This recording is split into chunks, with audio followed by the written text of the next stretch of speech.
I'm Trott from Team TaylorMade. We're here at the Genesis Invitational inside the TaylorMade Tour Truck, and today I'm going to build you Scottie Scheffler's Stealth 2 Plus driver. First job when you're picking, your reps have been out there, they've selected a loft and a lie angle that you're going to need.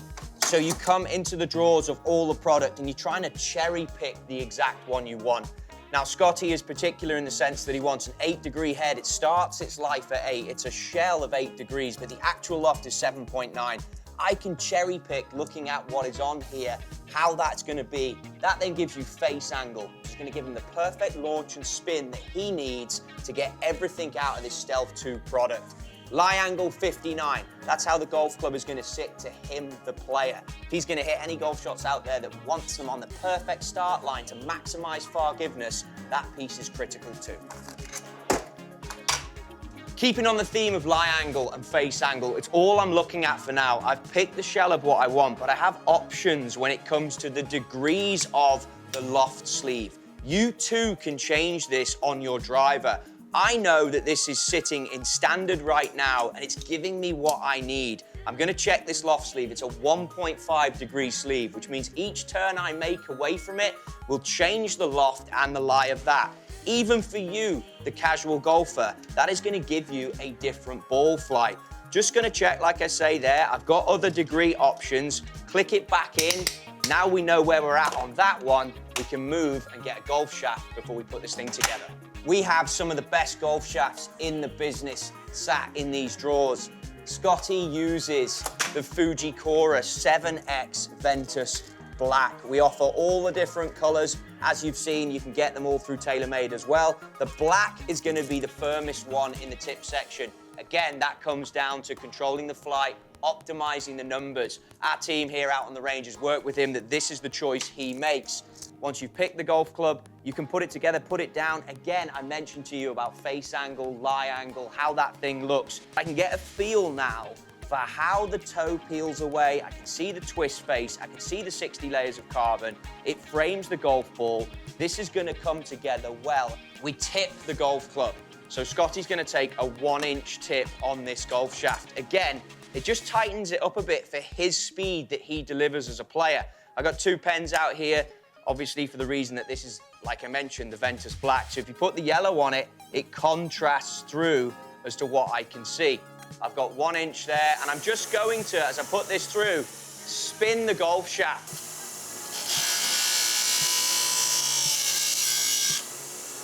Next stage, remove some of the paint because I want this to be able to bond when it goes to the grip section. This is a very fine felt.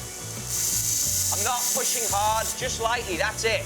I've just removed the paint section off of there. Now that'll bond when it comes to putting this club together. Precision is everything. We're building golf clubs for the best players in the world. This is a USGA ruler. Ours is obviously TaylorMade. Finger goes on the sole of the golf club, so when I place this against the housing, I know that's the center.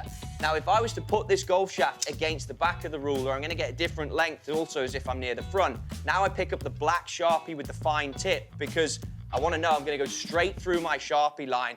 He wants 45 cut. You either want end of grip or you want cut. It will make a difference. Remember I talked about lie angle, how you look at it as a player. It all impacts how this golf club is going to come out. Each stage needs to be right because the next stage will be impacted. I'm going to turn this, rotate it through the saw so that I don't damage any of the fibers of the golf shaft. Straight through the middle of the line.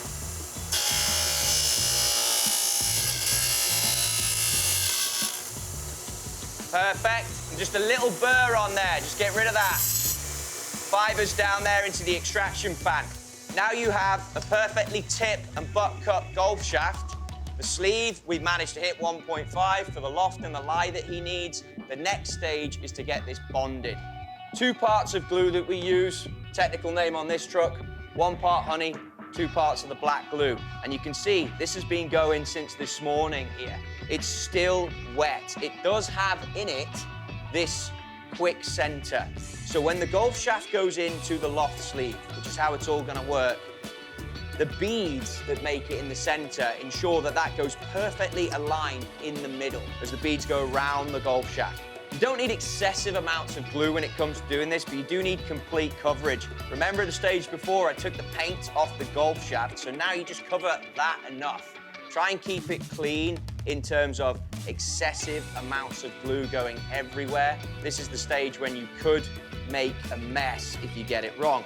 I like to put a little bit extra in there. At the end of the day, you're talking 180 plus ball speeds of these guys. Spin it so that the quick center beads go all around the tip section, and then it's just a case of lining up the graphics. I know this is the setting he's gonna play, making sure they're exactly where you want them. Just a tap down, that's enough to ensure that goes in. Clean up the excess, just removing anything that's come out of the top. Remove the head, and you can see this machine in front of me, it's called a curing cell. On the tour, we want these clubs to get out there quickly into play, and we want them to be set, dry, ready to go. This curing cell is gonna be at 350 degrees, 2 minutes, 45 seconds. I've set the timer. So there's the sound that the club is done. Pop this out, and then straight away again, remember I mentioned excess. So this is pretty good. There's not much coming out there, but again, out of habit, just gently wipe away any excess. Like that. Then back into standard. We know that's our position. This is hot, so cradle it. You don't want to put your hand on it. Straight there, get the click. Again, we know how this looks. We're in good shape. Now we've got to get a grip on it. This section of the truck holds everyone's grips that we have in the Team TaylorMade squad. It also lists key notes as to how someone might have a grip on a certain week. So Scottie Scheffler has his training grips in here, but also Tour Velvet 58, which is the width of the grip, and this has a rib in it. Again, it's always worth, through experience, just looking through this bad boy and checking that you can see the rib in there. Rib is just a reminder where your fingers will go. There are some interesting things that we're gonna get into here with Scottie. He uses 6 double-sided pieces of tape. That is a lot.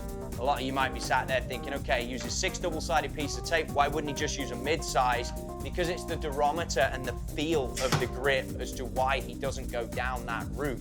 The next thing I'm doing here, which again has come naturally to me, I'm gonna reset that actually, is just make sure that the head is on a position where it's running square. The blade of that golf club is running square as if I'm hitting a golf shot out there into the Palisades.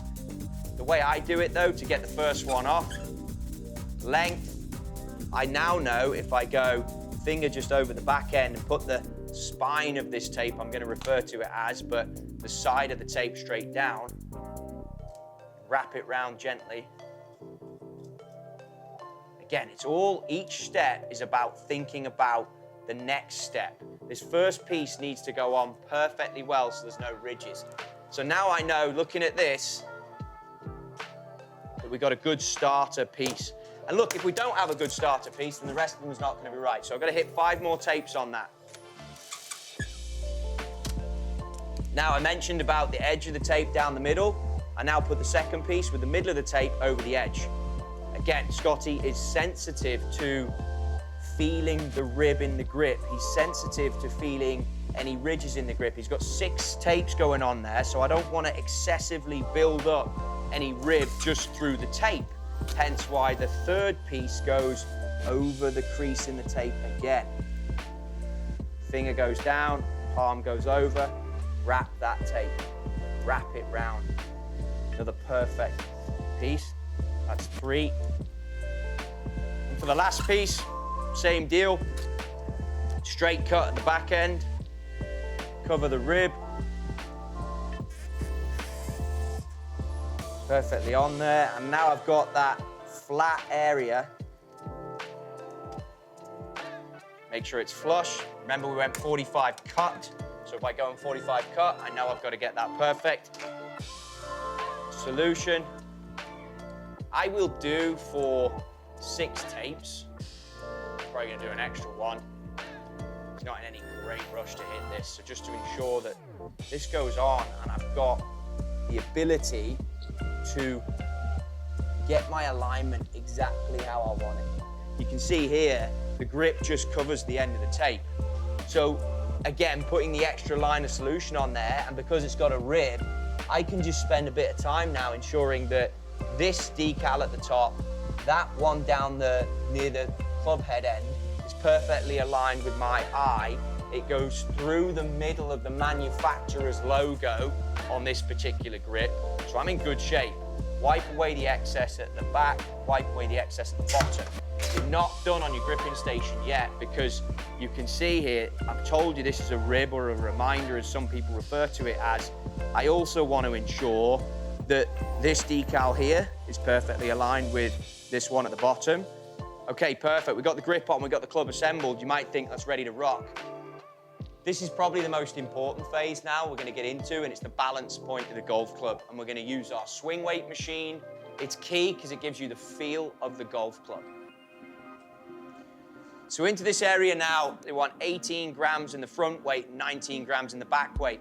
At this stage, and there's no avoiding it, you do have to remove the tape off the head. I like to leave it all through the gluing section so that we don't get any marks on there or any adhesive. But you can see here, just find my balance point.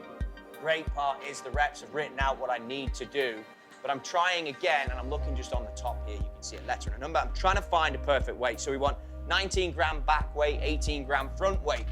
Come down here, you can see I have my weights written out.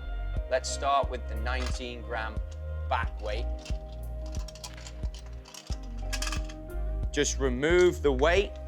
This also changes the center of gravity of the golf club. So this then puts me in a place where hitting the perfect golf shots is about the CG location in relation to the CG of the golf ball. If I can get the center of gravity of this golf club as to where Scottie needs it, and the boys have been specific on that, then that's going to give you a perfect ball flight when it comes to launch and spin, which then gives him more chance to hit the tee shots he wants to hit. So in goes the 19. Then 18 on the front. No point in reweighing it. I know I've gained, that's a 15, so I've gained a couple and a half swing weights already. We should be right on point when I change this one. 15 comes out, 18 top. Realign to the center. Notice a different wrench here, delivers a different torque.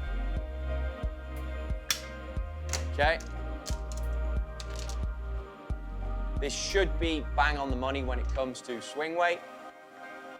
Might as well go straight to it. And there you go. You see how my scale moves perfectly in the center. That means that we've hit spot on to the swing weight we need. So that's the process of building Scottie Scheffler's Stealth 2 Plus driver. Let's get out there and watch him hit it.